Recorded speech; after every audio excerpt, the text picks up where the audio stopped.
At Florida GOP summit, support for Trump overshadows DeSantis. KISSIMMEE, Florida. In the state where Governor Ron DeSantis ranks the most powerful GOP official, he faced a homecoming at a Republican Party gathering on Saturday that was upstaged by an effusive reception for 2024 presidential rival Donald Trump.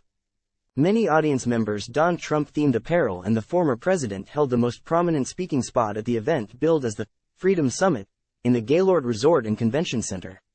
And 7 Florida state lawmakers are expected to endorse Trump at the event, including 5 who had previously endorsed DeSantis, according to a person familiar with their plans who spoke on the condition of anonymity to describe decisions that had not been announced publicly. The Messenger first reported the news of the endorsements. The moves marked the latest swing among some Florida Republicans from DeSantis to Trump and served as a measure of DeSantis's changing political fortunes at home. Once seen as well-positioned to challenge Trump for the GOP nomination after a landslide re-election win last year, DeSantis has struggled this year in his bid for the Republican presidential nomination, falling well behind Trump in early state and national polling, while home state endorsements typically have little bearing on the outcome in early nominating contests. The moves were seen in Republican circles Saturday as another blow to DeSantis' campaign. Trump, who spends the winter months at his Mar-a-Lago resort in Palm Beach, has sought to cultivate relationships with some local Republicans as he seeks the presidency. Speaking to reporters after the news of the defectors broke, DeSantis dismissed the endorsements as politics as usual. And his campaign pointed out that DeSantis still outpaced Trump in state legislative endorsements in Iowa and New Hampshire and still holds a far greater number of endorsements in Florida. "This happens in these things," he said. "Politicians do what they're going to do." Taking a step back and looking across the country, we've gotten more endorsements from state legislators than any other candidate by far. Saturday's summit came days ahead of the next Republican presidential debate, scheduled for Wednesday in Miami. Trump, who has foregone the debates so far, is once again not expected to participate. DeSantis avoided bringing up the former president in his speech by name, although he suggested the party could no longer accept losing. DeSantis has previously said Trump lost in 2020.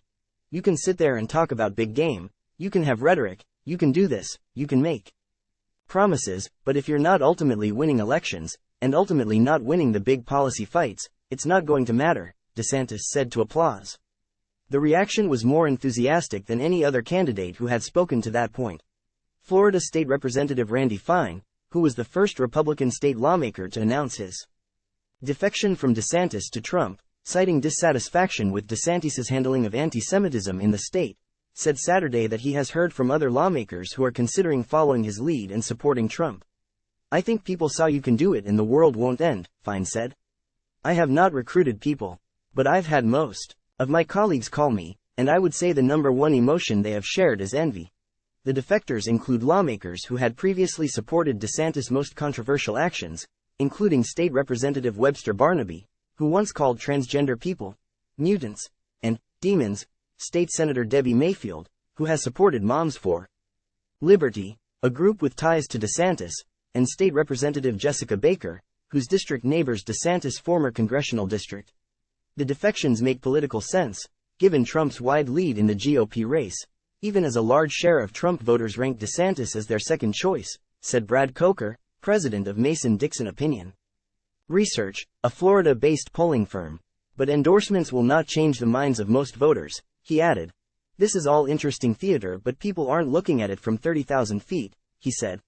All of the major Republican presidential candidates are expected to speak at the event, except former UN Ambassador Nikki Haley, and they will file to run in the Florida primary. Many attendees said that they were most excited to hear Trump, who will be last to speak. Trump's dominating lead has put his rivals in the difficult position of either appealing to his voters by backing his positions or distinguishing themselves by criticizing him. Time equals 400 Ms. greater than DeSantis and his allies have made the case to voters that Trump is not the same candidate he once was, criticizing him for sometimes making confusing or inaccurate comments off the cuff. Some Republican voters who haven't supported Trump say they have concerns about his legal troubles, as the former president faces 4 criminal indictments encompassing 91 felony charges. But at the summit, the audience didn't want to hear it.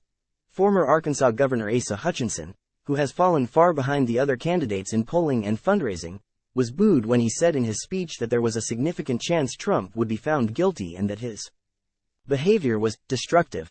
"Go home," shouted an audience member. When former New Jersey Governor Chris Christie took the stage, the crowd repeatedly shouted, "Trump," and booed him, especially when he said the former president was unfit for re-election. Time equals 400 Ms. greater than. You can yell and boo as much as you want, but it doesn't change the truth, Christie said.